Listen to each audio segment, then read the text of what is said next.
ನಮಸ್ಕಾರ ದೇವರು ಸ್ವಾಗತ ನಿಮ್ಮ ಪ್ರಿಯ ಚಾನೆಲ್ ರಾವಣ ಎಡಿಟ್ಸ್ಗೆ. ಇವತ್ತು ನಾವು ಮಾತಾಡೋದು ಕರ್ನಾಟಕದ ಒಂದು ದೊಡ್ಡ ಕೈಗಾರಿಕಾ ಸಂಸ್ಥೆ ಬಲ್ದೋಟ ಗ್ರೂಪ್ ಬಗ್ಗೆ. ಈ ಕಂಪನಿ ಗಣಿಗಾರಿಕೆ, ಉಕ್ಕು ಮತ್ತು ಕೈಗಾರಿಕಾ ಕ್ಷೇತ್ರದಲ್ಲಿ ದೊಡ್ಡ ಹೆಸರು ಮಾಡಿದ್ರು. ಸ್ಥಳೀಯ ಜನರ ಜೀವನ, ಉದ್ಯೋಗ ಮತ್ತು ಪರಿಸರದ ಮೇಲೆ ಇದರಿಂದ ಏನು ಪರಿಣಾಮವಾಗಿದೆ ಎಂಬುದನ್ನು ಇಂದು ತಿಳ್ಕೊಳ್ಳೋಣ. ಹಾಗಾದ್ರೆ ವಿಡಿಯೋವನ್ನ ಕೊನೆಯವರೆಗೆ ನೋಡಿ. ಇದು ಕೇವಲ ಒಂದು ಕಥೆ ಅಲ್ಲ, ಜನರ ನಿಜವಾದ ಅನುಭವಗಳ ಮಾತು.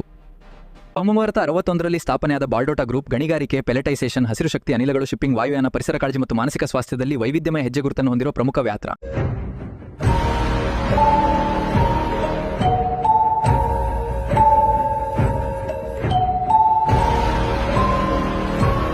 ಈ ಕಂಪನಿಯು ಜನರಿಗೆ ಕೊಡುವ ಆರೋಗ್ಯ ಕೊಡುಗೆ ಅಸ್ತಮಾ, ಕೆಮ್ಮು, ಉಸಿರಾಟದ ಸೋಂಕುಗಳು, ಶ್ವಾಸಕೋಶದ ಕ್ಯಾನ್ಸರ್, ಬ್ರಾಂಕೈಟಿಸ್, ಹೃದಯಾಘಾತ, ಪಾರ್ಶ್ವವಾಯು, ಮಕ್ಕಳಲ್ಲಿ ಕಡಿಮೆ ಐಕ್ಯೂ ಸಹ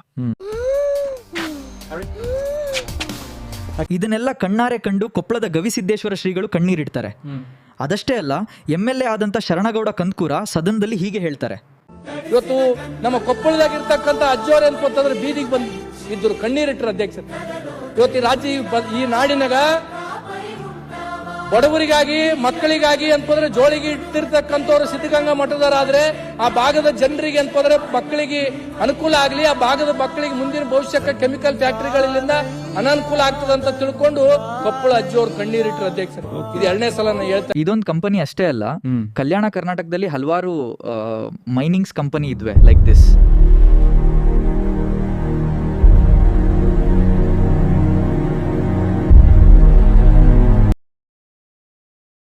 ಇದನ್ನೆಲ್ಲ ಗಮನಿಸಿ ನಡೆದಾಡುವ ದೇವರ ಕಣ್ಣೀರಿಗೆ ಮತ್ತು ಅವರ ಸೇವೆಗೆ ಒಂದು ಮೆಚ್ಚುಗೆ ಇರಲಿ.